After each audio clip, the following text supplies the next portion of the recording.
खुलुमबाय नोंथांमोनखौ आंनि माय बड' गाइड इउटुब चेनेलाव दिनै फिन खनसेबाव बरायनाय जाबाय। दिनैहाय आङो नोंथांमोननि सिगाङाव अनलाइन ड्राइभिं लाइसेन्सखौ बोरैहाय एप्लाइ खालामो बेखौ स्टेप बाय स्टेप जों बर' रावजों एप्लाइ खालामनानै देखायगोन। जोङो सिगांनि भिडिअ'आव जोङो लार्नार लाइसेन्सखौ एप्लाइ खालामखांबाय। लार्नार लाइसेन्सखौ जोङो माबोरैहाय online step by step apply खालामखांनायनि उनावहाय जोङो बोरैहाय एग्जाम होनांगौ, एग्जामाव माबोरै पास खालामनांगौ बेखौ जोङो सिगाङाव सावरायखांबाय। दा जोङो लार्नार लाइसेन्स मोनखांनायनि उनाव 30 डेजनि उनावहाय जोङो बेबायदि जोङो स्मार्ट कार्डखौ एप्लाइ खालामनांगौ, मेन ड्राइभिं लाइसेन्सखौ एप्लाइ खालामनांगौ 30 डेजनि उनावहाय। अब्ला जोङो बे मेन ड्राइभिं लाइसेन्सखौ माबोरैहाय अनलाइन एप्लाइ खालामो बेखौ आङो बे भिडिअ'आव कभार खालामगोन स्टेप बाय स्टेप। जोंहा बेखौ एप्लाइ खालामनो थाखाय डकुमेन्ट नांगोन। डकुमेन्टआ जोंना सिगाङाव मोननाय लार्नार सार्टिफिकेटखौ नांगोन। लार्नार सार्टिफिकेटखौ जोङो आपल'ड खालामनांगोन। बेनि उनावहाय जोङो फिस दाननांगोन। फिस जोंहा अनलि बेयाव जोङो 700निफ्राय लानानै जोङो 1200सिमहालागै जोङो फिस दाननांगोन। बेयाव केटागरि लायै केटागरि। अब्ला फैदो जोङो अनलाइन माबोरै एप्लाइ खालामो बेखौ जोङो नायलांनोसै। एप्लाइ खालामनो थाखाय जोङो गुगोलाव परिबहन बुनांगोन। परिबहन बुखांनायनि उनाव बेबायदि फैगोन। बेनि उनावहाय नैबे फार्स्टआव हम परिबहन सेवा मिनिस्ट्रि अफ रड ट्रेन्सपर्ट बेयाव थुनानै होदो। उनाव बेबायदि फैबाय। उनाव नैबे अनलाइन सार्भिसेस बेयाव थांनानै नैबे ड्राइभिं लाइसेन्स रिलेटेड सार्भिसेसाव बेयाव थुदो। बेनि उनावहाय नैबे गाहायाव फैनानै जोंहा सेलेक्ट स्टेट नेम बेखौ सेलेक्ट खालामदो। जोंना आसाम नालाय आसामाव। बेनि उनावहाय बेबायदि इन्टारफेस फैबाय। बेयाव नैबे क्रस मार्कआव सेरनानै होदो। बेनि उनावहाय नैबेयाव फैदों जोङो नैबे ड्राइभिं लाइसेन्स बेयाव निउ ड्राइभिं लाइसेन्स बेयावबो थुनानै जों खालामनो हायो। नङाबा जोंनो बेयाव दिनै एप्लाइ फर ड्राइभिं लाइसेन्स होनाय दङ। बेयो एप्लाइ फर ड्राइभिं लाइसेन्स जोंना दा लार्नार नाम्बारा थाखाबाय नालाय एबा लार्नार सार्टिफिकेटखौ जों मोनखाबाय नालाय जों नैबे एप्लाइ फर ड्राइभिं लाइसेन्स बेयाव थुनांसिगोन। होमबा बेयाव थुनोसै। बेनि उनाव बेबायदि फैबाय। बेबायदि फैखांनायनि उनाव जों नैबे कन्टिनिउआव थुनांगोन। बेनि उनावहाय बेबायदि इन्टारफेस फैबाय। बेयाव जोंहा मा खालामनांगोन जोंनि लार्नार लाइसेन्स नाम्बारखौ बेयाव बुनांगोन। बेनि उनावहाय नैबेयाव जोंनिया डेट अफ बार्थखौ बुनांगोन। बेनि उनावहाय जों नैबे अके बटनाव होनांगोन। अब्लानो नेक्स्ट प्रसेसा फैगोन। अब्ला फैदो जोङो बेखौबो खालामना नायनोसै। लार्नार लाइसेन्स नाम्बार बुनायाव नोंथांमोना मोजाङै खेल लानांगोन। स्पेस दंबा स्पेसखौबो होफानांगोन। जेरै आं बुनोसै AS नैबे 26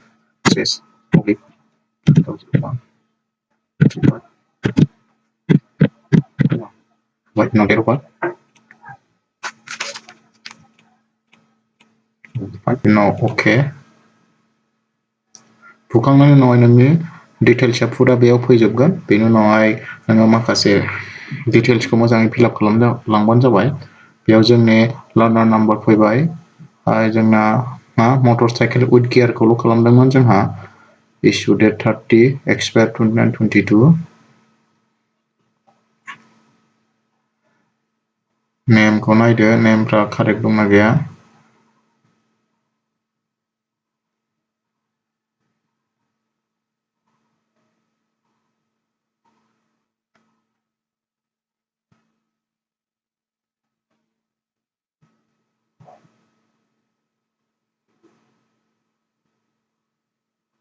जोंना मटर साइकेल उइथ गियारमोन बेखौ जोङो सेलेक्ट आउट खालामदो। ओरै लाबोबाय। बेनि उनाव जोङो नैबे साबमिट बटनाव होदो। साबमिट बटनाव थुबाय। थुनायनि उनाव बेयाव अके नाव बेबायदि congratulation इउर application has been साबमिटेड successfully फैबाय। बेबायदि अके एक्न'लेजमेन्ट नाम्बार फैबाय बेयो। बेनि उनाव जोङो नेक्स्ट होदो।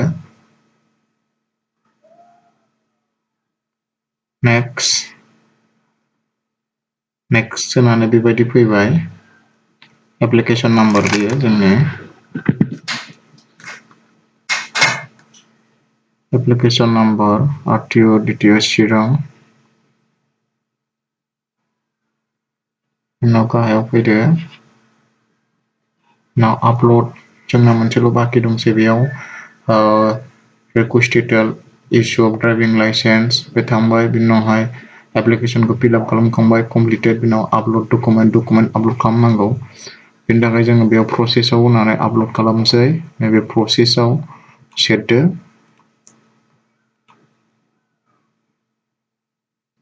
उनाव बेबायदि फैबाय नैबे साबमिट बटन बेयाव application number date of birth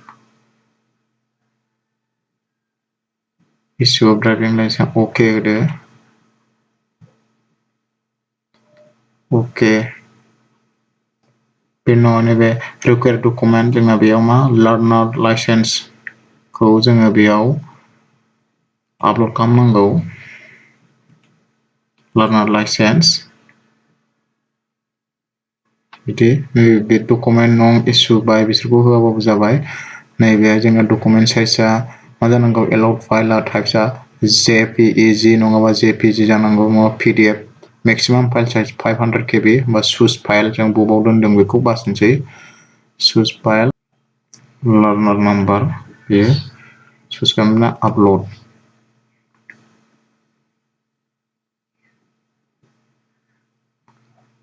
जों खनसे नायफिननोबो हायो नैबे भिउ अपसनाव होनानै भिउआव खनसे नायफिनसै जोङो नायफिनबा लार्नार नाम्बार जाबाय नैबे कनफार्माव होदो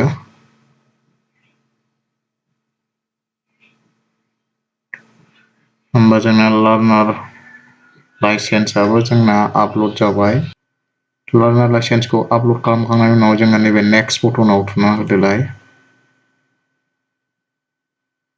नेक्स्ट बटनाव थुखांनायनि उनाव बेबायदि फैबाय बेबायदि फैखांनायनि उनावहाय जों दा पेमेन्ट दाननांसिगौ पेमेन्ट दाननांसिगौ दा जोङो पेमेन्ट दानखांनायनि उनाव जोङो मोनसे रिसिप्ट मोनगोन पेमेन्ट रिसिप्ट मोनगोन पेमेन्ट रिसिप्टजों लोगोसे नोंथाङा नैबे मोनथाम डकुमेन्टखौ प्रिन्ट आउट खालामनांगोन application reference slip application form ओमफ्राय सेल्फ डिक्लारेसन फर्म बे मोनथामखौ प्रिन्ट आउट खालामदो ओमफ्राय पेमेन्ट रिसिप्टखौबो लादो लोगोसे नोंनि आधार कार्ड होनानै जों एप्लाइ खालामदोंब्ला बेखौ लानानै नोंहा DTI अफिसाव खनसे थांनांगोन DTI अफिसाव थांनानै नोंथाङा साबमिट हैनांगोन MBI नि साबमिट हैखांनायनि उनावहाय MBI आ नोंथांखौ ड्राइभिं टेस्टनि थाखाय लेंहरगोन अब्ला नोंथाङा लेंहरनाय मथै लेंहरनाय समाव एबा लेंहरनाय थारिखआव थांनानै ड्राइभिं टेस्ट हैनांगोन सालायनानै देखायहैनांगोन होमबा पास जाखांनायनि उनावहाय नोंथाङा स्मार्ट कार्डनि थाखाय एप्लाइ खालामबावनांगोन अब्लानो नोंथाङा ड्राइभिं लाइसेन्सखौ माखासे समनि उनावहाय मोननो हागोन अब्ला फैदो जोङो फिसखौबो दानखानोसै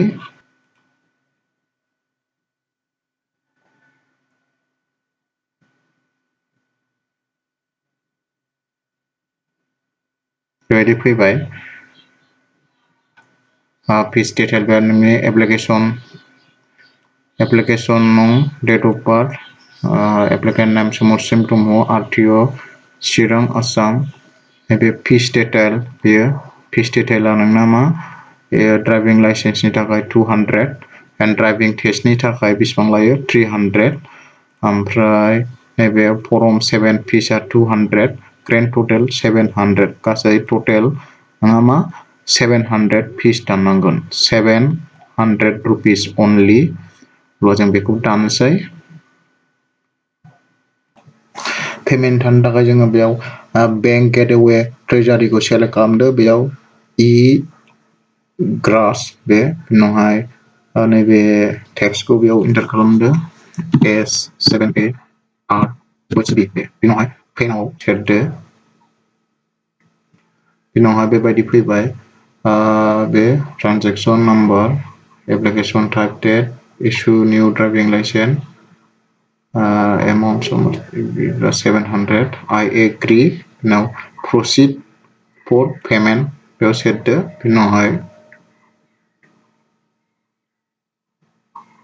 please wait बेबायदि फैबाय स्किम ट्रान्जेक्सन बेयाव बेंकखौ बासिदो बेयाव एक्सिस no charge उनावहाय agree process for payment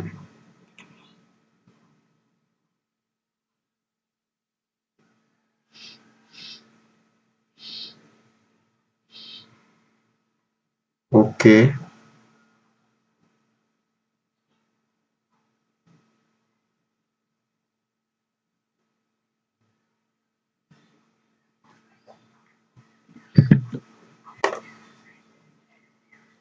बेबायदि फैबाय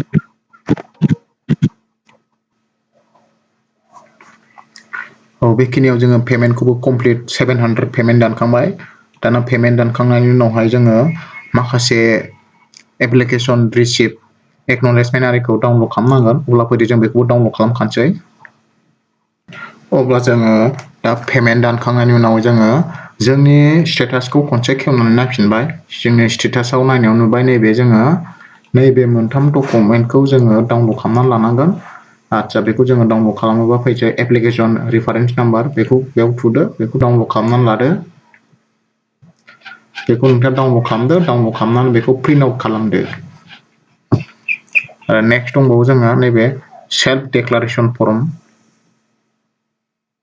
बेखौबो सेल्फ डिक्लारेसन फर्मखौबो फिलआप खालामदो फिलआप खालामनानै नैबे एस अर न'खौ बेखौ टिक मार्क होदो टिक मार्क होदो एस बा एस न' बा न' बेनि उनावहाय नोंथाङा फाइनाल स्टेप मा खालामहैनांगोन बेखौ डिटिअ अफिसाव थांनानै जमा हैनांगोन जमा हैखांनायनि उनाव डिटिअ अफिसारा नोंथांनि एप्लिकेसनखौ एप्रुभ खालामगोन एप्रुभ खालामखांनायनि उनावहाय नोंथांखौ ड्राइभिं टेस्ट लानाय जागोन आरो बाखि प्रसेसआ ड्राइभिं टेस्टआव पास जाखांनायनि उनाव नोंथाङा मोननो हागोन अब्ला बेखिनि नोंथांमोना बे एप्लिकेसन फर्म आरो सेल्फ डिक्लारेसन फर्मखौ प्रिन्ट आउट खालामदो प्रिन्ट आउट खालामखांनायनि उनावहाय नोंथांनि आधार कार्ड डकुमेन्टजों लोगोसे डिटिअ अफिसाव थांनानै डिटिअ सारनो जमा हैनांगोन डिटिअ अफिसाव डिटिअ सारा बेखौ एप्रुभ खालामगोन एप्रुभ खालामखांनायनि उनावहाय नोंथांखौ ड्राइभिं टेस्ट लानाय जागोन ड्राइभिं टेस्टनि उनावहाय जुदि नोंथाङा पास जायो अब्ला नोंथाङा ड्राइभिं